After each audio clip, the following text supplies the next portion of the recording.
y su misericordia permanentemente está ahí, permanentemente. Cuando ese salmo dice, temprano yo te buscaré, es devolverlo práctica, mis hermanos, es devolverlo práctica, permanente. El Señor es bueno y el Señor está pendiente de nosotros. Ahora, ¿nosotros estamos pendientes de Él? Él está dispuesto ante nosotros, nosotros estamos dispuestos ante Él. Yo quiero hablar hoy brevemente del tema, ¿dónde están los obreros? ¿Dónde están los obreros? Miraba ayer una película biográfica sobre la vida de William Tyndale. Y miren, muchas personas leen sobre la vida de grandes hombres, grandes misioneros, y se compungen y el pecho se les...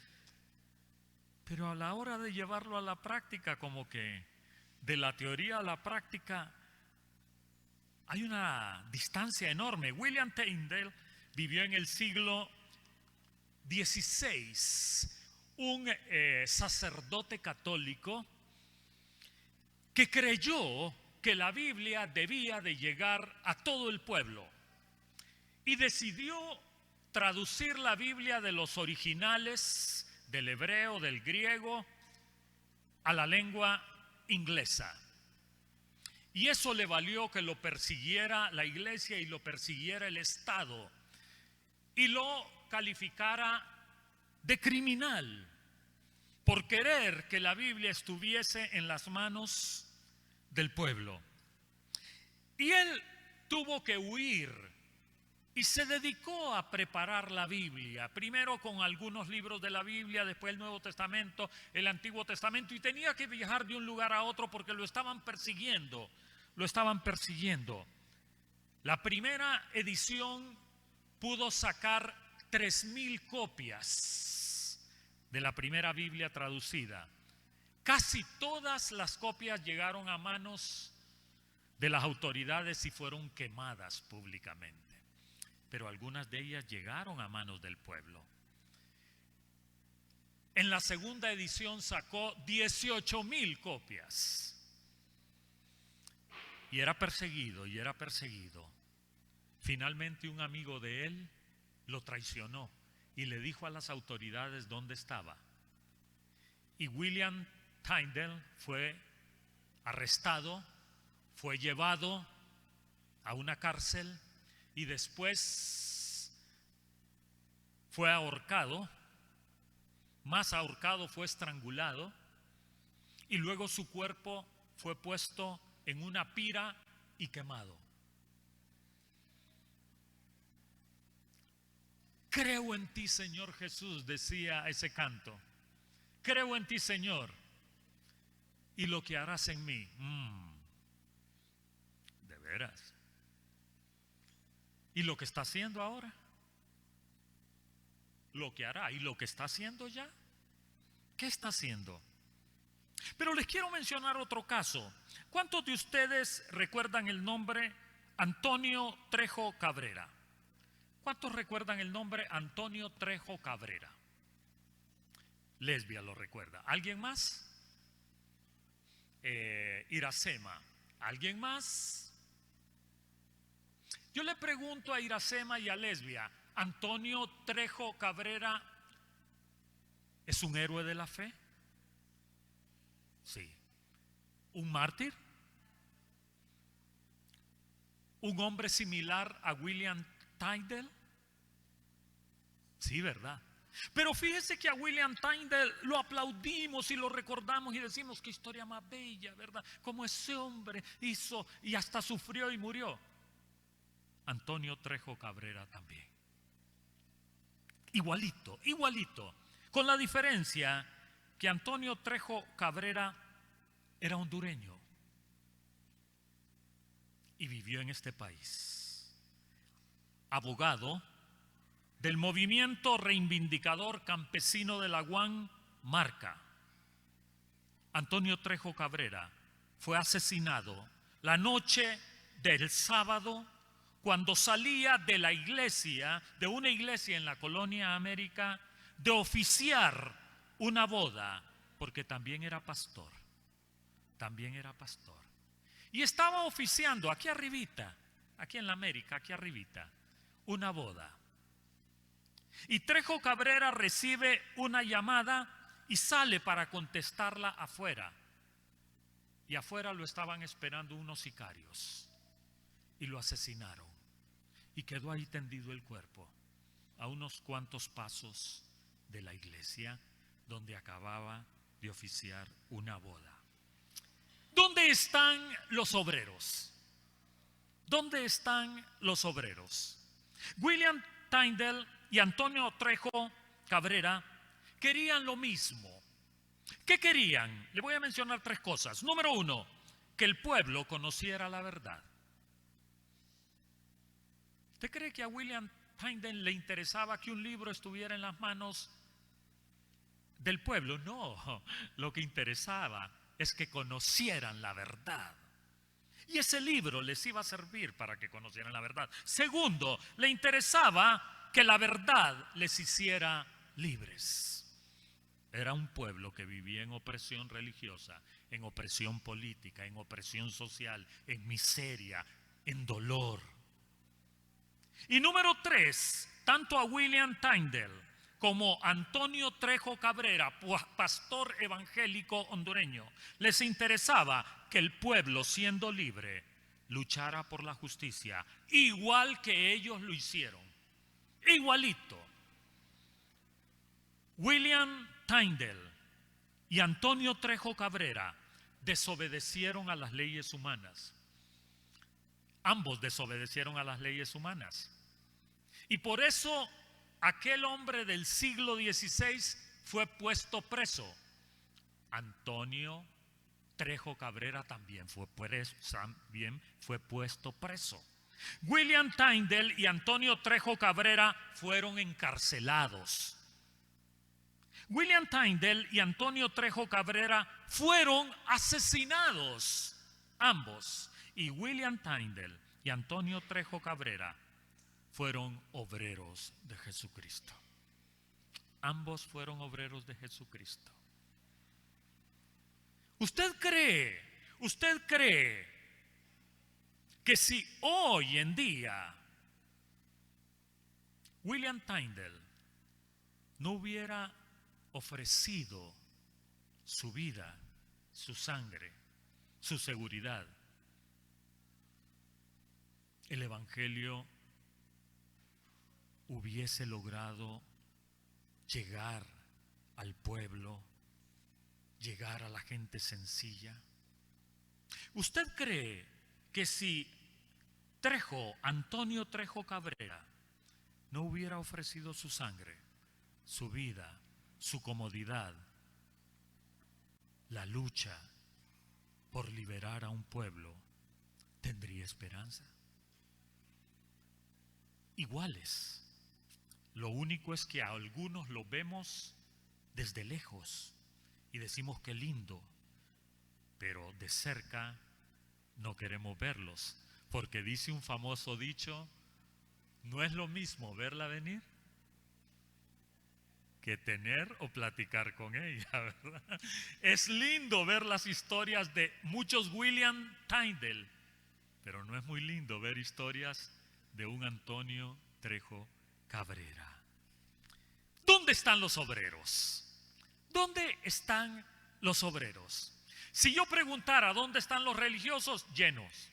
¿Dónde están los que se denominan cristianos? Llenos.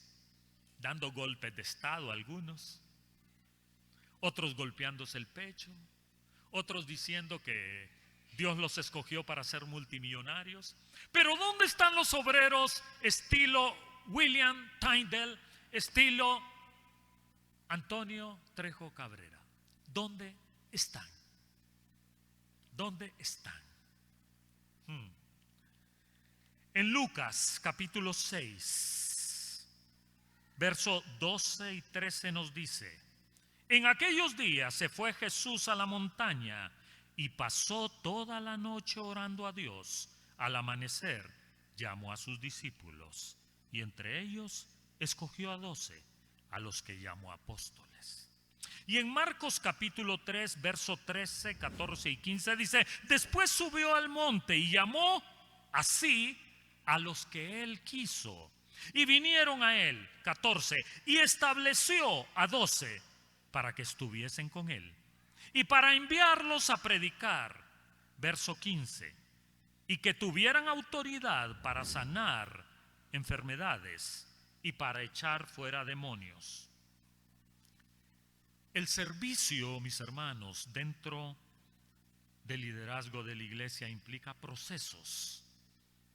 Pero proceso no significa autoritarismo, ni significa verticalidad, ni significa caciquismo. Significa reconocernos como siervos, significa identificarnos como siervos y significa estar dispuestos a asumir responsabilidades que puedan ser demandantes de tiempo, demandantes de recurso, demandantes de esfuerzo, demandantes de sacrificio, demandantes aún de que nos neguemos a las cosas que nos gustan para cumplir la voluntad de Dios. William Tyndale era un erudito, un egresado de Oxford, un hombre que pudo tener puestos enormes en la Inglaterra de aquel tiempo, que pudo haber hecho una fortuna, pero decidió: tengo que hacer la voluntad de Dios y llevar la verdad al pueblo. Igual que lo decidió Antonio Trejo Cabrera. Este proceso, mis hermanos, del que les estoy hablando en estos pasajes, ya nos dan algunas características. Un proceso es una serie de pasos encaminados a lograr un producto óptimo, en beneficio de todos. El proceso de escogencia llevado a cabo por Jesucristo se nos revela en estos pasajes, en algunos puntos específicos que les voy a decir. Primero, número 1, encontramos en ese primer pasaje de Lucas la oración. Es indispensable orar para entrar en un proceso de servicio. Número 2, hay un llamado. Dice que Jesús llamó específicamente. Muchos son los llamados, dice en Mateo 22, 14, y pocos los escogidos. Tercero, hay una escogencia. Dice en ese pasaje que encontramos en Mateo capítulo 3, dice que Jesús escogió a los que Él quiso. Y Él escoge hoy a los que Él quiere. Ahora, como en la fiesta de bodas, la parábola de la fiesta de bodas, el hombre que invita a la fiesta de bodas invita a uno, a otro, a otro, a otro. Y muchos de ellos le ponen excusa y le dicen: no, fíjese, es que yo tengo que hacer esto, tengo que hacer lo otro y tengo que hacer aquello.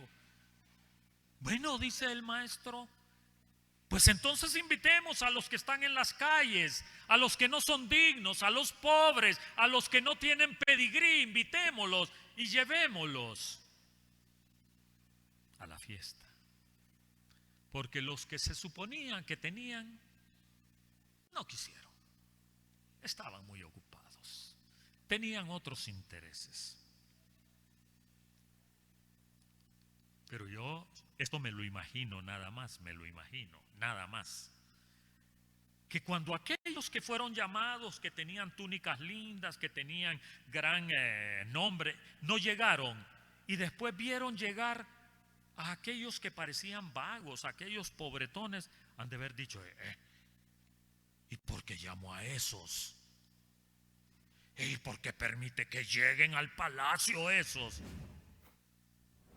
Si tú no quisiste, pues, entonces, ¿cuál es el problema? tú no quisiste. Número 4, nos habla de que hay un establecimiento. Dice en Mateo capítulo 3, verso 14, y estableció. O sea, confirmó, los puso, les permitió servir en algo en particular.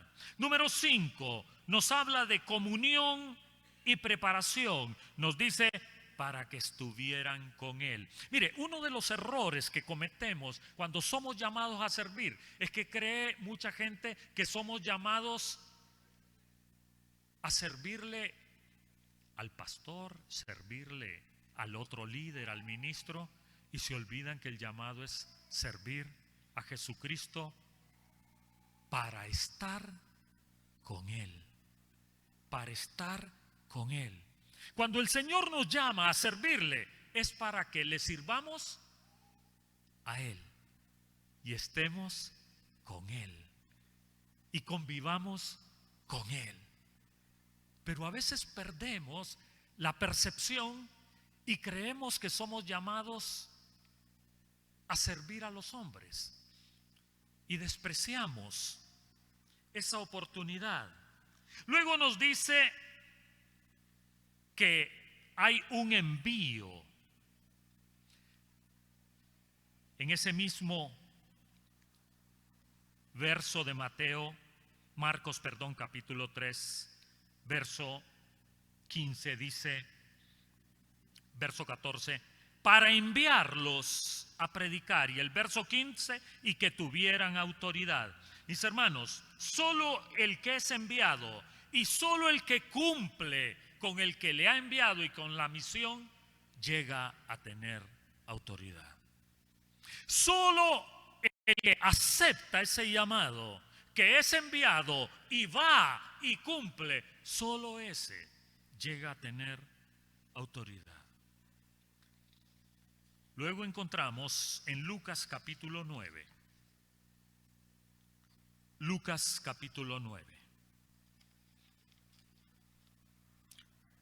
Jesús dice como título, envía a los 12. Lucas capítulo 9, verso 9. Verso del 1 al 6.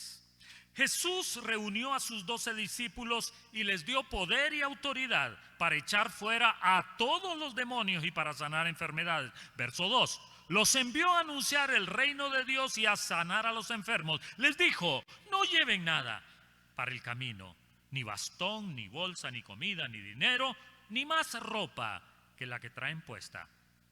En la casa a la que lleguen, quédense hasta que salgan de ese pueblo. Y si en algún pueblo no quieren recibirlos, al salir de allí, sacúdanse el polvo de los pies como un testimonio contra ellos. Y verso 6, entonces se fueron de pueblo en pueblo, anunciando las buenas noticias y sanando a los enfermos. Encontramos otros elementos que son importantes. Primero, número 7, habíamos llegado hasta el 6, poder y autoridad. Dios te llama a servir para darte poder y autoridad. Pero a veces queremos poder y autoridad sin servir. Miren, mis hermanos, eso no funciona. Eso funciona nominalmente y entre los que asaltan el poder, como los que tenemos como gobernantes en este país, que asaltan el poder, pero ellos no tienen poder real. Poder real solo se tiene cuando se acepta el llamado de servir. Nada más. Número 8. Aparece un proceso de instrucciones.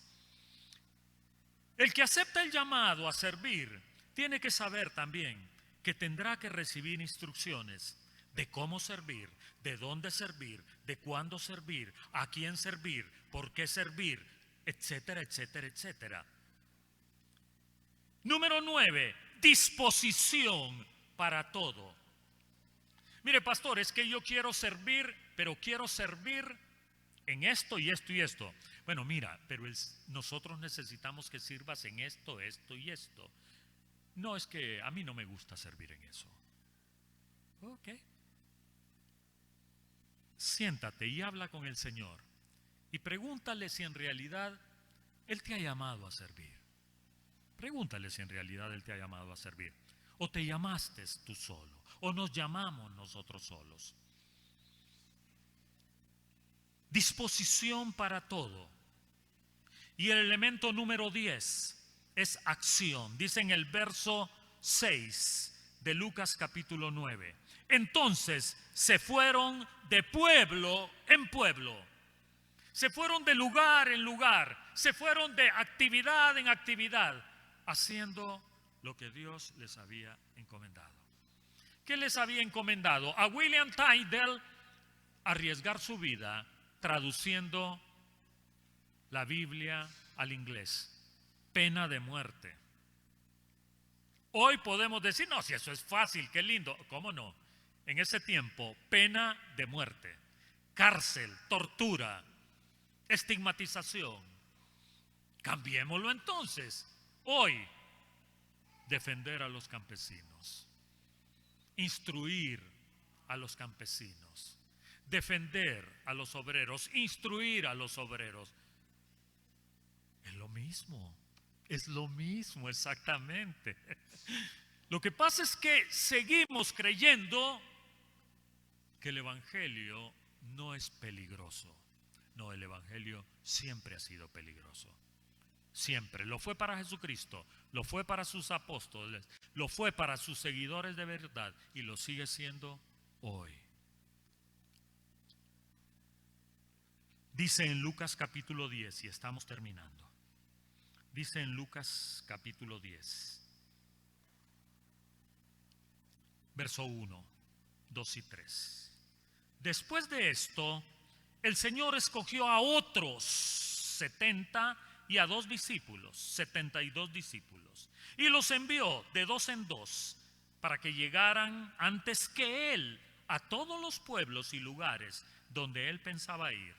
Cuando yo leo ese pasaje me preocupa aquellas personas que me dicen, no, es que mire, cuando venga Jesucristo aquí va a haber justicia. ¿Y para qué le puso a usted antes? En este pasaje dice que envió a aquellos antes, para que hicieran la labor antes de que Él llegara. ¿Para qué nos puso el Señor a nosotros? Para que hagamos la labor antes de que Él llegue a predicar ese evangelio de justicia, de verdad, de servicio. Dice en este pasaje entonces que llegaran antes que Él a todos los pueblos y lugares donde Él pensaba ir. Y verso 2 les dijo, la cosecha es mucha y son muy pocos los obreros. Lo está diciendo Jesucristo. Por eso no me asusta cuando empezamos a ser llamados y aparecen 2 o 3 por ahí. Si Jesucristo ya lo había dicho.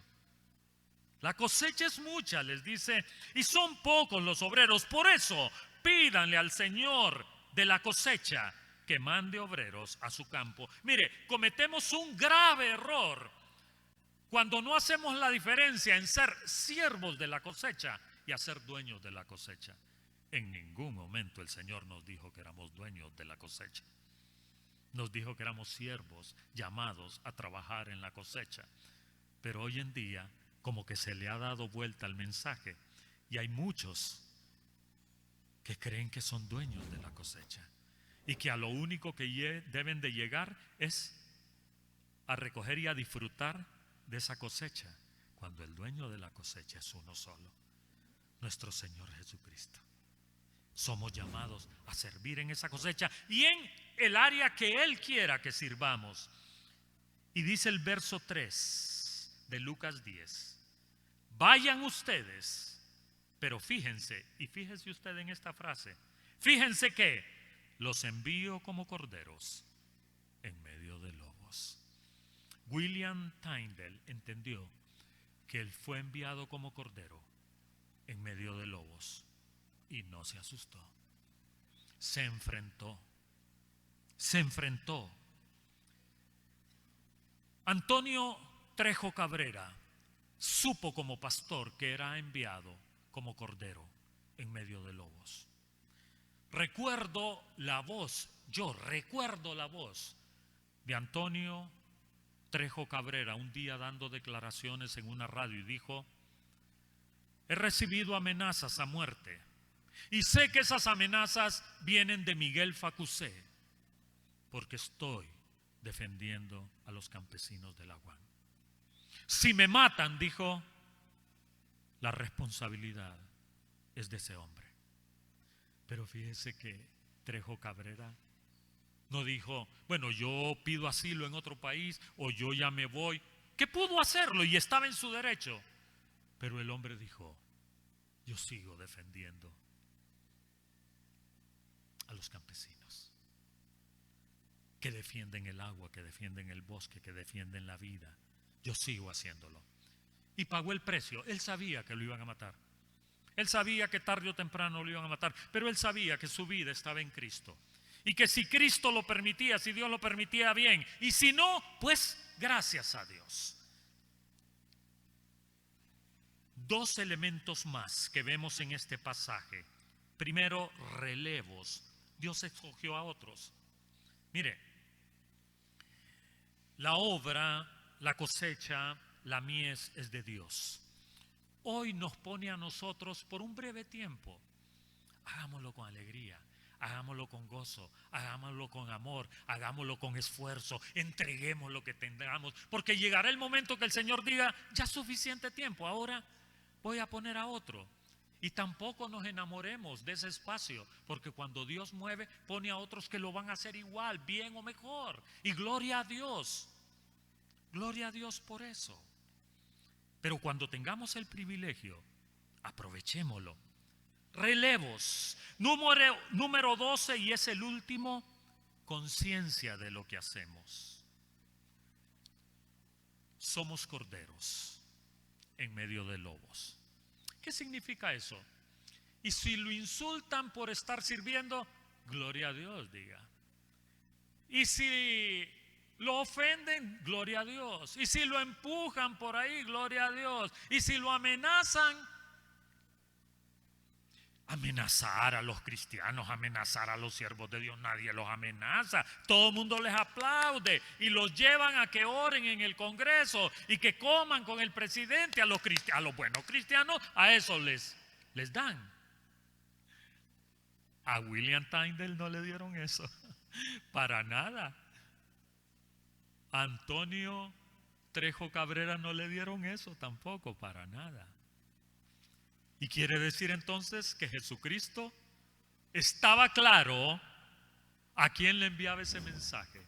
Se lo envió a William Tyndale y se lo envió a Antonio Trejo Cabrera.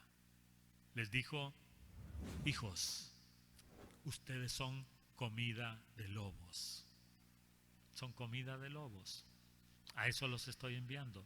Tengan conciencia de eso. No los envié a vivir una vida a través de la religión, de comodidades, de ganancias, de beneficios. Si lo hace con su empresa, bueno. Si lo hace con su profesión, buena. Pero no crea que a través del evangelio usted se va a hacer millonario, usted va a tener posiciones políticas, usted va a trascender como estrella. No, los mando como corderos en medio de lobos. A eso es el llamado. Es sencillo. Les voy a leer un pasaje que encontramos respecto a William Tyndale. Pasaje sencillito. Dice: las comunidades de Jesús no deben pretender tener un monopolio de verdad y de poder. Las comunidades eclesiales deben asociarse para buscar seriamente el beneficio de los menos favorecidos. Termino con lo que ya les había dicho.